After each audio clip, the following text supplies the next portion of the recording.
한국인이 세계에서 제일 똑똑하다고? 웃기지 말라지. 세계 제일은 바로 유대인이라고. 뭐라고요? 유대인이 제일 똑똑하다고요? 처음 듣는 얘기네요. 그런데 나는 한국에서 유대인을 본 적도 없거든요.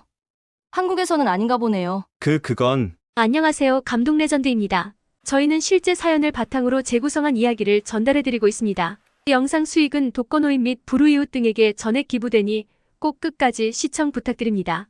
방금 두 사람의 대화를 잠시 들어보았는데요. 한 남성이 유대인이 똑똑하다고 주장하고 있습니다. 하지만 여성은 곧바로 합리적으로 반박하는 말을 했는데요. 과연 한국인이 똑똑하다고 주장하는 내용에 대해 알아볼까요? 사연 들어보기 전에 구독, 좋아요 부탁드립니다. 마이크로소프트의 창업자 빌 게이츠, 페이스북 회장인 마크 저커버그, 특수상대성 이론을 발표한 아인슈타인, 역사상 가장 위대한 투자가라고 불리는 워렌 버핏까지 이들은 모두 머리가 좋고 세계적으로 유명하고 탁월한 재능과 실력을 갖추었다고 알려진 사람들이죠. 그런데 이들의 공통점이 무엇인지 아시나요? 바로 유대계 인물들이라는 것입니다. 세계 인구의 0.2%에 불과한 유대인들은 역대 노벨상 중 23%나 휩쓸 정도로 똑똑하다고 하는데요. 의학과 물리, 화학, 문학, 경제학 등의 여러 분야에서 상을 휩쓰는 유대인의 파워는 세계 곳곳에서 쉽게 볼 수 있습니다. 이런 그들은 세계 각지로 흩어져 살면서도 똘똘 뭉쳐 정착하는 모습을 통해 유대인의 생존력은 대단하다는 평가를 받기도 했는데요.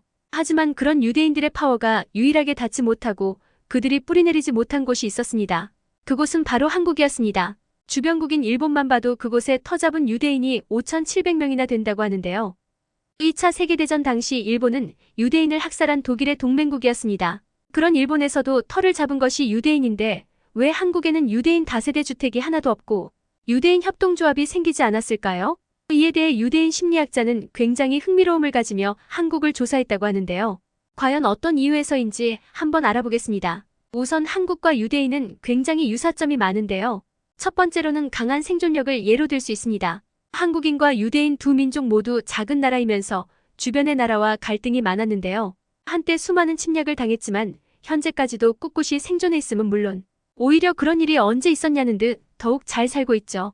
그리고 두 민족 모두 교육에 목숨을 건다고 해도 과언이 아닐 정도로 부모의 교육열이 높을 뿐 아니라 두 민족 모두 우수한 두뇌를 가지고 있다는 점도 공통점인데요. 한국의 경우 자원이고 석유고 그런 것들 없이 오로지 악바리 같은 근성과 머리 재능만으로 세계탑이 되는 민족답게 국가별 지능지수에 따르면 싱가포르와 근소한 차이로 매년 1, 2위를 다툰다고 합니다. 이런 한국인들의 지능지수 발달에는 젓가락 문화가 크게 작용했을 것이라고 합니다. 몸에 근육이 있으면 쓸수록 발달하는 것처럼 뇌 부위 역시 꾸준하게 단련해 주어야 하는데요. 손은 신체에서 차지하는 부분이 작지만 신경망이 훨씬 촘촘하게 분포되어 있어 언어, 기억, 감각 등을 담당하는 중추신경의 30%가 손의 움직임에 의해 활성화되는 것으로 알려져 있습니다. 그렇기에 손을 잘 활용하는 것만으로도 지능이 높아질 수 있는데 아시아 문화권에서는 젓가락 사용자가 대부분이고 인구의 15억 명이 젓가락을 쓴다고 하는데 왜 한국만 두드러지게 지능이 높은 것일까요? 그 비법은 바로 한국에 쇠젓가락이 있었습니다. 다른 나라의 경우 나무 젓가락을 쓰는 게 일반적이고 쇠젓가락을 사용하는 것은 한국이 유일하다고 합니다. 비교적 무거운 무게 때문에 쇠젓가락으로 젓가락질 하려면 약 30개의 관절과 60개의 근육을 사용해야 할 정도라고 하는데요. 생각보다 정교한 작업이 요구되는 젓가락질인 만큼 빠른 지능 개발이 가능했던 것입니다. 그럼 지능지수, 높은 교육열 등 이렇게 유대인들과 많은 공통점이 있는데도 그들이 한국에 적응하지 못한 이유는 무엇이었을까요? 바로 한국의 부지런함이었습니다.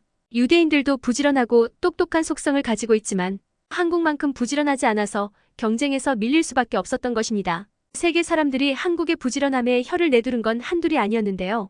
새벽 5시에 지하철을 타러 가보면 생각보다 많은 사람이 일을 하러 나가는 모습을 볼 수 있죠.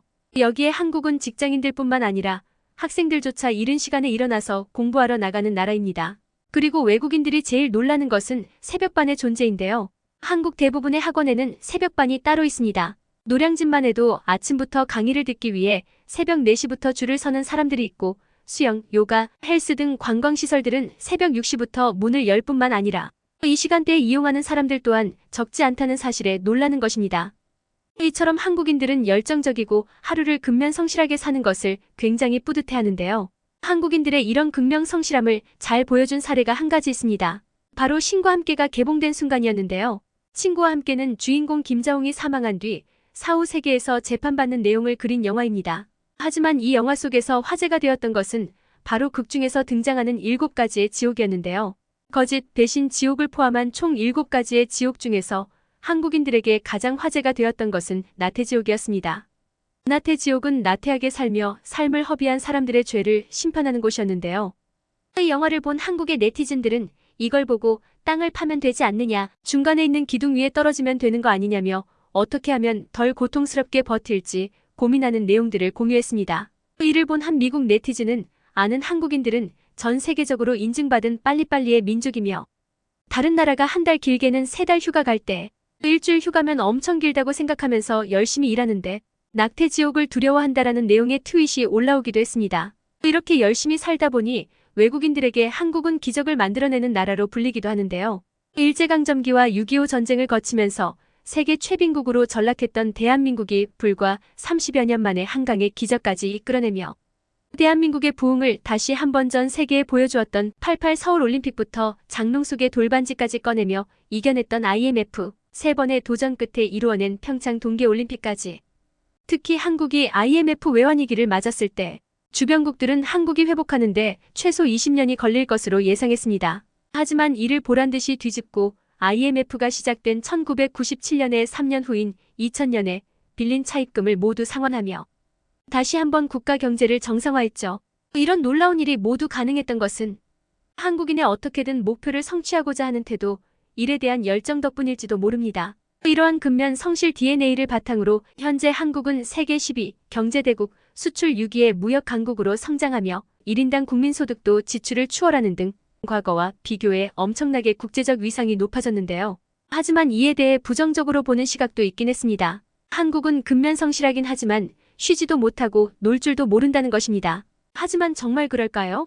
한국에서 1982년부터 15년간 기자 생활을 한 영국의 마이클 브린이 쓴 한국인을 말한다에서 일하는 시간 세계 2위, 평균 노는 시간은 세계 3위라고 말했는데요. 한국인들은 유대인을 게으름뱅이로 보이게 하는 유일한 민족이라는 평을 내리며 한국인들은 놀 때도 부지런하게 논다고 말했죠. 일할 때 일하고 놀 땐 확실히 노는 흥이 넘치는 한국인의 흥은 과연 언제부터 시작된 걸까요? 아마 한국인의 흥의 정서는 최소 2000년 이상 된 나름 유서 깊은 정서 중 하나가 아닐까 싶은데요. 길을 갈 때는 밤낮으로 늙으니 젊은이 구별 없이 모두 노래 부르니 온종일 노랫소리가 끊이지 않는다는 고구려의 풍속은 정결하나 밤에는 남녀가 모여 흥을 돋우며 지낸다는 것과 같이 중국의 삼국지를 포함한 여러 옛날 문헌에도 남아있듯이 예로부터 한국인들은 지킬 건 지키면서도 노는 걸 못 참는 자유로운 특성을 가진 것이죠. 이런 흥행 문화가 사물놀이, 탈춤, 판소리로 발전하면서 오늘날에는 음악, 게임, 영화, 드라마 등 다양한 분야에서도 크게 두각을 내세우고 있는데요. 이런 모습을 보면 K-POP 아이돌 그룹의 칼군무가 갑자기 하늘에서 뚝 떨어진 게 아닌 듯합니다. 이렇게 금연하고 성실하면서도 우리끼리도 잘 노는 모습에 유대인들이 비집고 들어올 틈이 없었던 것은 아닐까 싶습니다. 하지만 한 가지 아쉬운 점은 한국인들을 감명시켰던 히딩크의 나는 아직 배고프다라는 명언처럼 한국인들은 충분히 잘하고 있음에도 아직도 많이 부족하고 가야 할 길이 멀다고 생각하는데요. 할 일을 착착 해내는 AI 인공지능이랑 제일 비슷한 인류가 한국인일 것이라는 우스갯소리까지 나오고 있는 지금 부지런하고 열정적인 것도 좋지만 이제는 조금은 여유와 휴가를 즐기며 달라져야 할 때라고 생각됩니다. 오늘의 감동 레전드는 여기까지입니다. 본 영상을 보시고 남기고 싶으신 말이 있으시면 댓글로 남겨주시면 사연자분께 전달해드리겠습니다. 채택되신 분께는 소정의 선물도 드리고 있습니다. 저희 감동 레전드는 여러분들이 즐거운 시간을 보내시도록 항상 새로운 소재를 찾고 있습니다. 구독과 좋아요, 알림 설정을 해주시면 영상 제작에 큰 힘이 됩니다. 고맙습니다.